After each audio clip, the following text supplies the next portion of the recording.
fact for most of us. Pension reform and government policy feels both remote and abstract because a majority of voters, of us in any given country, we're going to be more likely to be paying into the thing than taking anything out of it. So it naturally makes us feel a little insecure and even suspicious about things that we don't exactly know about. It's also a convenient tool whenever an election is at stake because nothing gets people riled up like the thought of their money going to people that aren't them. This is a rallying point for people all around the world. Now, that being said, any changes to the program also anger the otherwise silent minority that are these elderly pensioners. The moral outrage and righteousness surely we can understand.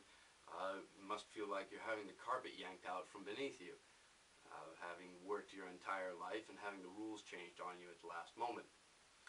There's never a good time to introduce austerity into a program that's designed to keep people comfortable in the twilight of their years.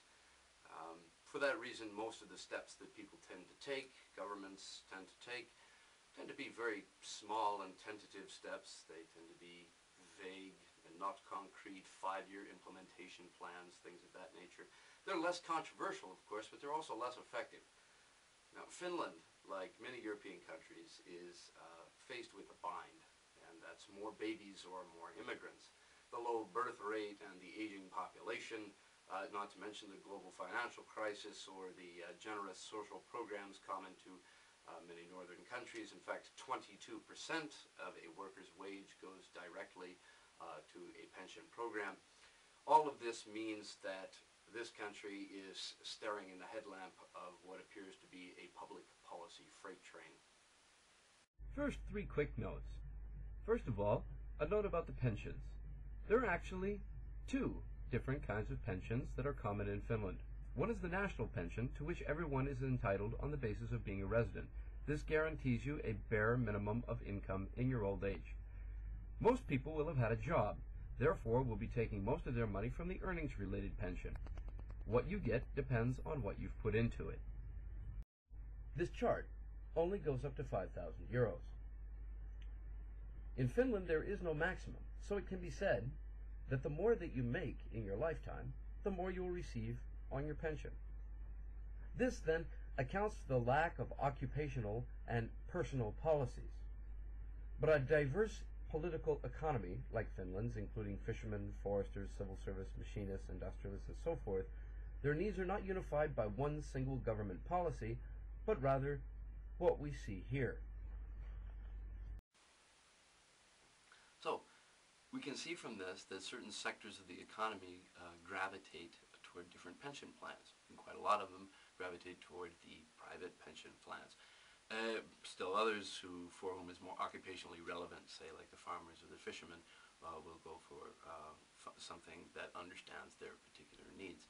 This is not like your typical American corporate free-for-all where whoever sells it quickest, fastest, and cheapest is going to get the sale.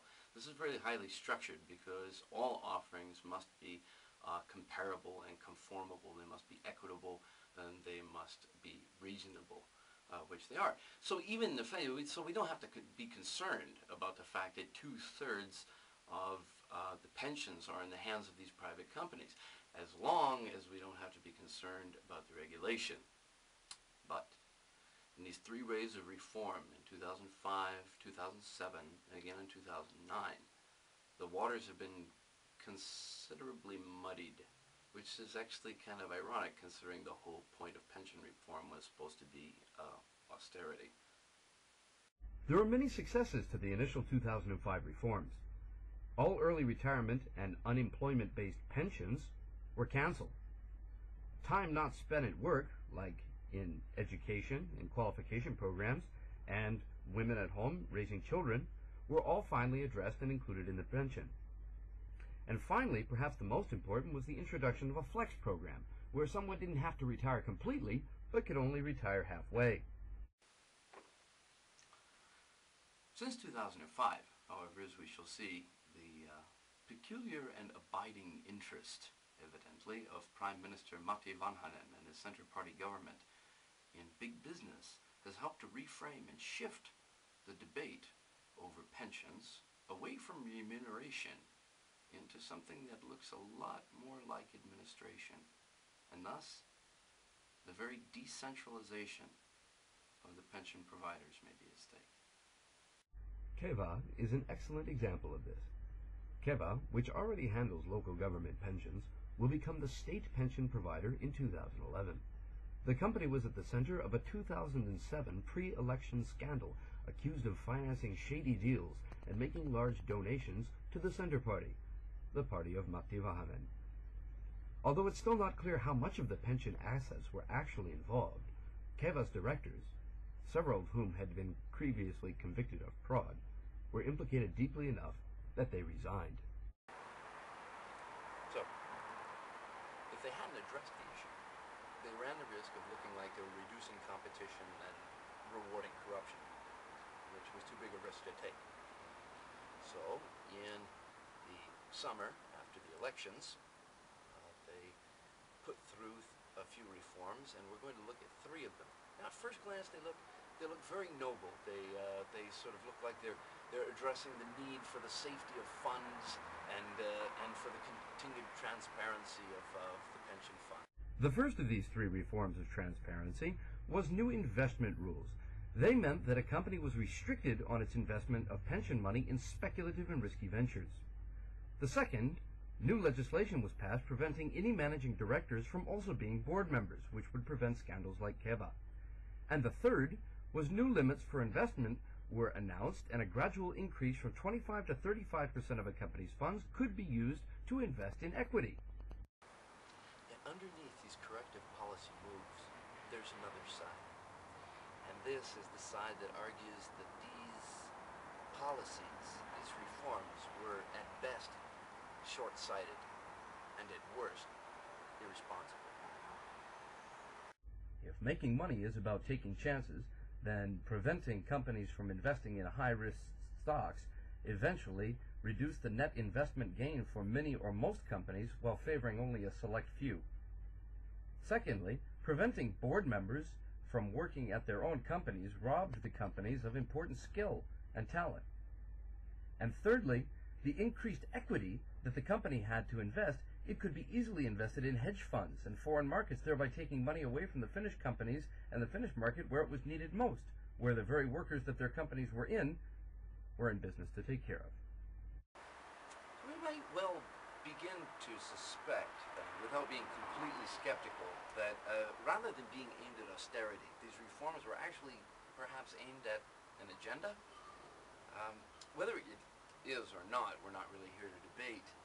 But what we do know is that the Finnish pension system hastened along to its next crisis, which of course was helped along nicely by the global financial situation. This in some measure is about where we find ourselves today.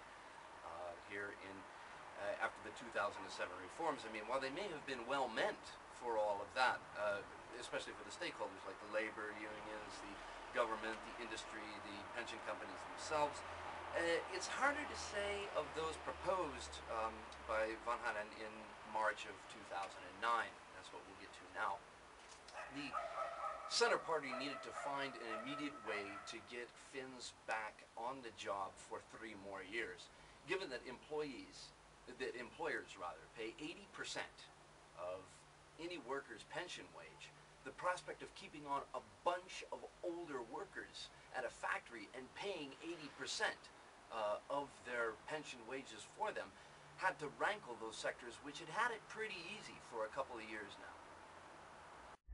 2 representative groups were organized to advise on policy reform. The first, to deal with youth unemployment and improvement of work life. The second was tasked with increasing the retirement age. The first succeeded. The second did not. At issue was the so-called unemployment tube, a loophole which guarantees an older worker the right to unemployment benefits if he is fired near the end of his career. The company has to pay for that, and the company and labor could not see eye to eye. Industry maintains it's a luxury, the unions maintain it's a right.